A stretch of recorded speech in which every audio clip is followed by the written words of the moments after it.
ઔદ્યોગિક નગરી અંકલેશ્વર વહેલી સવારથી જ ફિટનેસ અને અભૂતપૂર્વ ઉત્સાહને રંગે રંગાયેલી જોવા મળી હતી. આરોગ્ય પ્રત્યે જાગૃતિ ફેલાવવા અને ફિટનેસની સંસ્કૃતિને પ્રોત્સાહન આપવાના ઉમદા આશય સાથે અંકલેશ્વર રેવા સોશિયલ અને સ્પોર્ટ્સ ચેરિટેબલ ટ્રસ્ટ દ્વારા અંકલેશ્વર જીઆઈડીસી સ્થિત જોગસ પાર્ક ખાતે રેવા સાયક્લો વોકાથોન 2026નું એક ભવ્ય અને સફળ આયોજન કરવામાં આવ્યું હતું. વહેલી સવારના ખુશનુમા વાતાવરણમાં યોજાયેલ આ મેરેથોનમાં માત્ર અંકલેશ્વર જ નહીં પરંતુ આજુબાજુના ગ્રામ્ય અને શહેરી વિસ્તારોમાંથી પણ હજારોની સંખ્યામાં રમત પ્રેમીઓ અને દોડવીરો ઉમટી પડ્યા હતા, જેના કારણે સમગ્ર વાતાવરણ સકારાત્મક ઉર્જાથી ગુંજી ઉઠ્યું હતું.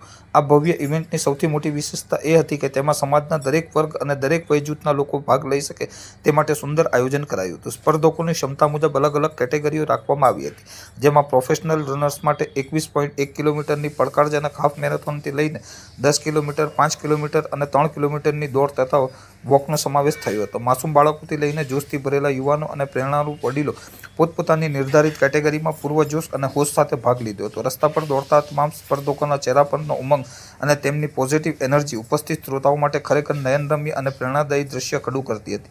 આ સફળ આયોજનને ચાર ચાંદ લગાવવા માટે અંકલેશ્વર શહેરના અગ્રણી ઉદ્યોગપતિઓ, સામાજિક કાર્યકરો અને મહાનુભાવો પણ ખાસ ઉપસ્થિત રહ્યા હતા, જેમાં અંકલેશ્વર ઉદ્યોગ મંડળના પ્રમુખ વિમલ જેઠવા, જાણીતા ઉદ્યોગ અગ્રણી એન.કે. નાવડિયા, પ્રબોધ પટેલ, મહેશ પટેલ તેમજ પૂર્વ નગરપાલિકા પ્રમુખ અને માતૃશ્રી ચેરિટેબલ ટ્રસ્ટના સંદીપ પટેલ તથા નરેશ પૂંજારા સહિતના આમંત્રિત મહેમાનોએ લીલી ઝંડી બતાવી દોડવીરોને પ્રસ્થાન કરાવ્યું હતું અને પ્રોત્સાહક શબ્દોથી તેમનો ઉત્સાહ બમણો કર્યો હતો. આયોજકો દ્વારા મેરેથોન રૂટ પર દોડવીરોની સલામતી માટે ચુસ્ત પોલીસ બંદોબસ્ત, હાઇડ્રેશન માટે પાણી અને એનર્જી ડ્રિંકની વ્યવસ્થા તેમજ કોઈપણ કટોકટીને પહોંચી વળવા માટે મેડિકલ ઇમરજન્સી અને એમ્બ્યુલન્સ જેવી તમામ સુવિધાઓનું ખૂબ જ માઇક્રો પ્લાનિંગ અને સુંદર સંચાલન કરવામાં આવ્યું હતું.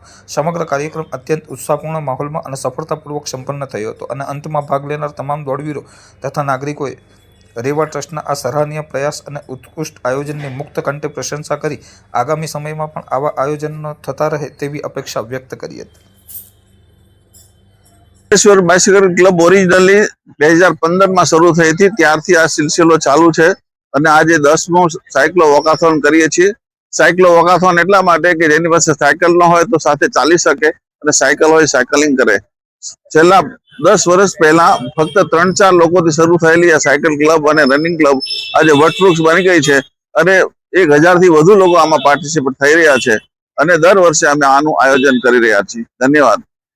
આજે રેવા ફાઉન્ડેશન દ્વારા જે સતત 10મા વર્ષે સાયક્લોથોનનું આયોજન કર્યું છે તે બદલ એમને ખૂબ ખૂબ આભાર.